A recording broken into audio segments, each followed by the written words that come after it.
I'm Emily Carter, 45 years old, and for 15 years, I've carried the bitter sting of a family betrayal that overshadowed my milestones and forced me to plan a new celebration. They mocked my birthday as unimportant while plotting my brother's grand celebration. I overheard 15 years ago, stick around to see the stunning turnaround that changes everything. Like, subscribe and activate the bell to catch every moment of this unforgettable journey. It was the spring of 2010, a crisp September morning in Sydney, the air alive with the scent of jacarandas from the Royal Botanic Garden and the distant hum of ferries along Circular Quay, when I noticed the pattern in the dining room of our family home, a heritage-listed terrace in Paddington. The room, with its polished table, faded family photos, and the faint clink of glasses, had been my gathering place during childhood holidays, a space where laughter and cake had fueled my joy. But that day, it turned into a stage where my exclusion was spotlighted under the warm glow of a chandelier. I was 30 then, a graphic designer with a talent for creativity. My birthday, a quiet affair I'd always shared with my parents and younger brother, Daniel. My designs earning nods at local galleries, my spirit a quiet presence among relatives who saw me as the steady sibling. I'd grown up in that terrace after our move from Newcastle in 1995, learning resilience after our mother's illness, bringing harmony to a household once strained by hospital visits, clashing schedules, dwindling savings, attention nearing 18%, my name a subtle thread among cousins who relied on my support. But that morning, as I found an empty chair where my place setting should have been, Daniel's 28th birthday plans, catered by a Bondi chef, funded by a $5,000 family pool, and advertised on social media, unfolded, my parents brushing off my September 7th with, "We're too busy this year," their excuse a familiar refrain. To bury me, they orchestrated my erasure with fabricated excuses, work conflicts from altered calendars, family priorities favoring Daniel's career as a lawyer backed by an aunt who'd sided with them, and a conveniently timed lost invitation that misplaced my party plans, which I'd stored in a decorated box that appeared trashed after a cleanup. My father, swayed by Daniel's rising status, his ties to a corporate firm that renovated the terrace, and my lack of allies, my plans gone, leaving me voiceless, upheld their focus in 2011, sidelining me as unimportant and self-absorbed, a label that clung to me like dust on old frames. My friend, Rachel, a supportive artist with a love for sketching and a sharp wit, offered solace, but my confidence waned under their neglect, my dream of a recognized birthday fading into the cramped reality of a studio with chipped paint, a creaky desk, and a flickering lamp that buzzed through the nights. Those words, "We're too busy this year," became a relentless echo, a haunting refrain that reverberated through every design I sketched, every invitation I drafted, every moment I stood alone by the window, the sound mingling with the hum of traffic and the rustle of leaves. I can still feel the weight of those early months after the realization, sitting at that creaky desk in my studio, the Sydney skyline visible through the window, a reminder of my lost celebrations, as I flipped through old photos and event listings in the Sydney Morning Herald, the ink smudging my fingers with each turn of the page, my eyes burning with exhaustion after sleepless nights replaying their favoritism. The studio with its thrift store furniture, a wobbly chair Rachel had painted, a table with a cracked edge she'd sealed with resin, and a single window overlooking a busy street where buses roared, felt a world apart from the dining room I'd envisioned. Its air heavy with the lingering scent of paint and coffee I'd brought home on my sleeves, a reminder of the joy I'd lost. Rachel took on extra art commissions, murals in Surrey Hills, portraits in Newtown. Her evenings spent drawing under a dim light, the scent of charcoal and lavender a testament to her sacrifice, while I pieced together a fragile existence with freelance gigs in Parramatta, design workshops in Manly, and weekend shifts at a gallery in Darlinghurst, each project a fight to reclaim my worth, every dollar a step toward survival in a city where rents climbed and personal milestones felt out of reach. My niece, Sophie, born in 2012 to Daniel, grew up surrounded by my sketches turned into games, cards stacked beside her crib, her childish questions a tender ache. "Why don't they celebrate you on EM?" she'd ask, her small hands tracing the edges of my unopened gifts. I'd smile through the tightness in my throat, spinning tales of new parties to share with the world. But the truth gnawed at me. Daniel and my parents had eclipsed me, their narrative of my insignificance spreading to relatives and friends, their influence a barrier to my recognition, leaving me stuck in the shadows of a life I'd once led. Daniel and my parents' favoritism flourished in the years that followed. By 2015, they'd hosted annual galas for Daniel at the Sydney Opera House, his name linked to high-profile cases, his wealth evident in a penthouse in Potts Point, a holiday flat in Byron Bay, and a leased Audi for his drives, while I rebuilt quietly, starting a design blog by 2016 from my studio. My posts grew, tips for creatives in Wollongong, ideas in Newcastle, who valued my work, my reputation, a quiet undercurrent in Sydney's art scene, passed along at markets and online forums. But the wound deepened with every milestone of their success. Daniel's smug speeches at legal dinners, my mother's Instagram posts from the Blue Mountains, Sophie's pride in her father's trophies, each a fresh cut. My father, who passed in 2019, had believed their bias, his final years dimmed by their version of events, his will favoring Daniel with the terrace, leaving me a token painting.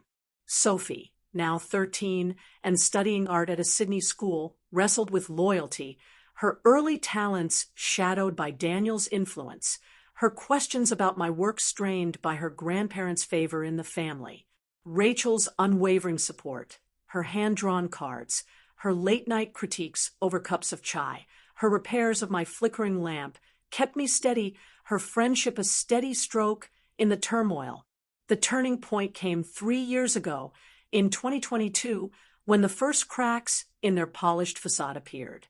Daniel's firm faced lawsuits over unethical deals, staff posted viral complaints on X about overwork, and a whistleblower exposed falsified billing in the Sydney Morning Herald exposé.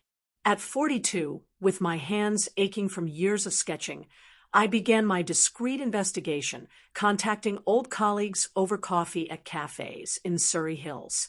I'd meet them in the early mornings, my notebook a shield, listening to their tales of Daniel's decline, cutthroat tactics, neglected cases, a culture of greed, over plates of pastries and lattes. Last month, on July 20th, 2025, I sat with Mark, a former paralegal who'd left in 2023, at a cafe in Newtown, the hum of buses a faint backdrop. His trembling hands pass me a USB drive. He's unraveling stolen credit, fake records, pressure on us to hide losses. He whispered, his voice thick with regret. "Those parties were built on your ideas." My pulse raced. This was the evidence I'd waited for. On August 10th, 2025, I contacted Lisa, a journalist with the Sydney Morning Herald who'd uncovered legal scandals with a keen eye, meeting her at her cluttered office in Permont. We pored over the USB, photos of my 2010 party drafts, detailed logs of Daniel's theft, emails hinting at bribed clients. This could dismantle him, Lisa said, her voice a mix of excitement and caution. But we need the right sketch. On August 22nd, 2025, I dug deeper, turning my studio into a detective's lair. Amid sketches and cards, I accessed public records online, my fingers stiff but resolute. At 10 a.m., I found it, a 2024 audit report buried in the NSW Legal Services Commission archives, tied to my ideas, now linked to a fraud scandal that cost Daniel's firm $250,000 in fines. My hands shook as I printed it, the past merging with the present in a surge of clarity. That morning, at 10:42 a.m. Australian Eastern Standard Time on September 7th, 2025, I sat by my window, the Sydney skyline a soft glow, plotting my next move. The NSW Legal Excellence Awards were on September 20th, a glittering event to mask Daniel's decline. I'd attend, not as the forgotten sister, but as his reckoning. What he didn't know was I'd transformed my pain into a canvas of justice, painted by 15 years of resilience. The 4 weeks leading to the awards were a meticulous draft of strategy and secrecy, my days running the blog a cover for The Revenge illustrating in my mind. By August 25th, 2025, my studio, its walls lined with sketches faded by light, its table cluttered with design drafts stained with ink, its air tinged with the scent of charcoal and chai, became my atelier, where every penciled stroke and card fold fueled my resolve. Lisa and I met nightly, her recorder open on my creaky desk as we dissected the USB and audit reports, the soft buzz of the lamp a rhythm to our planning. My 2010 party ideas, with their creative themes and community tie-ins, had been Daniel's blueprint, their success a cornerstone of his rise, while my design tweaks, interactive invitations I'd proposed, had been misused, leading to the 2024 scandal. Mark's data revealed a pattern: stolen concepts from 2011, falsified records in 2020, a cover-up of a 2023 client loss hushed with client bribes, a fragile firm on the edge. I contacted Ms. Patel, a retired judge who'd clashed with Daniel over a 2018 case, her authoritative voice joining us via a crackling Zoom call from her home in Parramatta. This could disbar him, hit him mid-toast, she advised, her tone laced with old tensions. I nodded, my plan a canvas crafted from 15 years of suppressed fury, each line a memory of lost birthdays, stolen credit, shattered bonds. The awards, set for 7 p.m. on September 20th, 2025 at the Sydney Opera House, would be Daniel's platform, a gathering of lawyers, relatives, media, and sponsors, all drawn by the promise of prestige under the venue's iconic sails. I'd pose as a retired designer, my dress swapped for a modest outfit with a hidden pocket, my movements slow with a cane to conceal my intent, my dark hair in a sleek ponytail a symbol of my enduring creativity. My task was to deliver the evidence to Lisa, who'd signal Ms. Patel's legal board contacts at 8 p.m., timed with Daniel's acceptance speech, ensuring maximum exposure. I secured an invitation through Sophie, now 13 and networked with a judge's son at her school. Her email on August 28th, a laminated pass I clutched like a brush, her note reading, "You're my inspiration, Auntie M." She suspected nothing, her admiration a tool I'd wield with care. Preparation was a rigorous sketch, a blend of physical discipline and emotional steel. I practiced my shuffle daily along the Bondi Beach promenade, perfecting a weary gait and a warm, unassuming smile that masked my burning resolve, my cane tapping a rhythm of patience against the sand. I rehearsed lines, just here to honor creative heritage. Though each word carried the weight of Daniel's betrayal, Rachel's steadfast friendship, and Sophie's silent pride in my past. Physically, I drew designs and folded cards daily, my hands protesting, but each stroke strengthened my will to stand tall that night. I revisited old mementos, party drafts from 2010, a faded photo with Rachel at a gallery, a card Sophie decorated, a rejected invitation, each a spark in my fire. One night, I found a trashed box from the lost invitation, its contents lost, and wept, the lost celebration fueling my fury.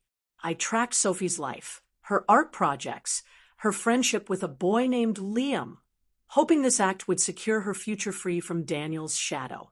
On September 17th, Daniel called, his tone smooth with false warmth. "M, the awards are ours. Bring Sophie, let's mend fences," he said, his voice polished but laced with condescension. I agreed, hiding my scheme. He didn't suspect I'd coordinated with Lisa, who'd lined up Miss Patel's contacts, or that I'd commissioned an outfit with a hidden pocket, its fabric a shield of my past honor. The outfit arrived on September 19th, tailored by a local seamstress from Surrey Hills, Mrs. Lee, who chatted about her quilts, unaware of my mission. I tested the pocket, sliding the USB, and awed inside, their weight a promise of justice. At 6:30 p.m. on September 20th, I arrived, the opera house alive with the clink of glasses and the murmur of excited lawyers, the harbor glinting through the sails. Daniel spotted me near the entrance, smirking. Still sketching? Cute, he quipped. I nodded, my cane steady, my pocket ready. At 7:45 p.m., he began his speech, launching into a tale of his legal legacy and unveiling a new campaign echoing mine. I scanned the scene, Sophie clapping awkwardly, Liam beside her, media filming, my mother sipping wine with a smug grin, relatives adjusting his notes. At 7:58 p.m., as Daniel praised his vision, I edged toward Lisa, my pulse a drumbeat. I slipped her the USB and audit, whispering, "Now." She nodded, texting Ms. Patel. At 8:02 p.m., board members stormed in, badges glinting under the sail lights, shouting, "Investigation underway." Daniel's campaign fell, his face paling as they seized his tablet. The awards ceremony descended into a whirlwind of pandemonium, attendees scattering like startled seagulls fleeing the Opera House's grand hall, media cameras pivoting to capture every frame of the unfolding family drama, Daniel's protests drowned by the authoritative commands of board members that reverberated off the iconic sails, the lights casting fractured beams across the scene. Sophie stood stunned near a refreshment table, Liam's hand on her shoulder offering silent support, her eyes wide with shock as the truth hit, while lawyers murmured in clusters, their professional world shaken by the scandal. I stood tall, my outfit a badge of my hard-earned resolve forged over 15 years, my cane a symbol of strength that had carried me through the toughest nights, my heart pounding with a mix of 15 years of vindication and the bittersweet ache of a family nearly lost to Daniel's favoritism that had cast a long shadow. Board members swarmed the stage, their dark suits a stark contrast to the venue's elegant decor of wood and glass, cuffing Daniel as he roared, "This is a vendetta. You'll pay," his voice cracking with the desperation of a man watching his career dissolve. They read charges, plagiarism that stripped his awards, falsified records that undermined his reputation, ethical breaches that endangered clients, each word a hammer blow to his legacy, the list growing with a $270,000 fine for unaccounted funds that funded his penthouse, their voices steady as they recited the litany. Lisa approached, her voice a lifeline amid the din of shouting and camera shutters. "They've got him, Emily. You've done it. His canvas is blank," she said, her eyes alight with the thrill of the exposé. The media frenzy was immediate, headlines like Carter's legal fall, and Sister's 15-year revenge blazed across screens. By 10 p.m., my name a murmur of awe in the chaos that swirled through the house, microphones thrust toward me like pencils seeking a line. Daniel turned to me, his face flushed with rage that mottled his once confident features, sweat beading on his brow like dew on a sail, his tailored suit now rumpled as board members tightened their grip on his arms, his posture slumping under the weight of defeat. "You? After all this time, you petty little artist? You've destroyed me," he bellowed, his voice breaking with the desperation of a man whose reputation was shredded, his hands shaking as he pointed at me with a trembling finger. I met his gaze, unflinching despite the tremor in my own hands that betrayed the adrenaline coursing through me, my voice clear and resonant with the strength of 15 years of silent suffering that had honed my resolve. "You said I'd never shine, Daniel, that my birthdays were meaningless while yours stole the spotlight. I proved you wrong, with evidence that outlasts your lies, with grit that outran your schemes, with every design I crafted while you stole and faltered. This is my payback. For me, for Sophie whose future you shadowed, for every relative you ignored, for every year you erased with your ego." He lunged, his fist raised in a futile gesture of defiance that spoke of his last grasp at control, but board members restrained him with firm hands, dragging him out as my mother sobbed uncontrollably, her wine glass slipping to shatter on the floor in a spray of red, a symbol of her fallen bias. Sophie rushed to me, her voice breaking through the noise like a lifeline tossed into a stormy room. "Auntie M, I didn't know. I'm sorry for believing them," she said, tears streaking her face as she wrapped her arms around me. the first embrace in months that mended a rift I'd feared growing. I hugged her back, the warmth of her body against mine a balm to the wounds of the past, Liam nodding in support with a quiet smile, a bridge to a future reclaimed from the shadows of my past. The crowd buzzed with reporters, their microphones thrust toward me like brushes seeking a stroke, but I turned away, my victory a private masterpiece burning bright within, a celebration no scandal could dim. The fallout was swift and relentless, a reckoning that dismantled the remnants of Daniel's legal empire. Board members suspended him from his firm, seizing the Potts Point penthouse and records rooms in North Sydney, where files sat silent, documents from billing logs hauled away in boxes, freezing his personal accounts that held the profits of his deceit, halting his galas across NSW where he'd once presided, while inspectors raided his Byron Bay flat for evidence of fraud, uncovering a safe with forged contracts. His career collapsed like a failed sketch, his reputation tarnished beyond repair, firms distancing themselves with press releases, his name a cautionary tale whispered in courts from Wollongong to Newcastle, a fallen lawyer replaced by silence. The media dug deeper, uncovering a $140,000 slush fund for bribed clients that funded his Audi and my mother's wardrobe, a detail that sent shockwaves through the Sydney legal sector and prompted a state inquiry, the scandal-dominating morning news. Sophie reconciled fully, joining me in learning design for my studio, while Rachel and I planned a gallery getaway to a space we'd finally saved for, the scent of paint a promise of peace. My mother faded from gala circuits, her social circle dissolving like a receding tide, and relatives, including my uncle, distanced themselves, seeking new ties to escape the taint. I didn't gloat. My goal was justice, not destruction, a balance I'd learned from years of creating. But the sight of Daniel's fall brought a profound peace that filled the hollow left by their neglect, a quiet satisfaction that settled in my soul like a well-crafted design. That morning, at 10:42 a.m. Australian Eastern Standard Time on September 7, 2025, I sat with a cup of chai that glowed amber in the sunlight, the news confirming his suspension on a muted radio, a letter from Daniel in hand, its envelope creased from my grip. I was wrong. Help me, it pleaded, his handwriting shaky with the defeat that had finally overtaken him. The ink smudged as if by tears of regret. I didn't reply. The past too raw, my strength too hard-won to soften now, the paper crumpling in my fist as I set it aside to focus on the celebration ahead. Months later, his hearing began in a courtroom in Sydney District Court, board members and inspectors wielding my evidence with the precision of an artist's hand, Mark's testimony a damning narrative of legal corruption, and Ms. Patel's audit records a final draft, the gallery filled with former colleagues who nodded in silent support, their portfolios traded for suits.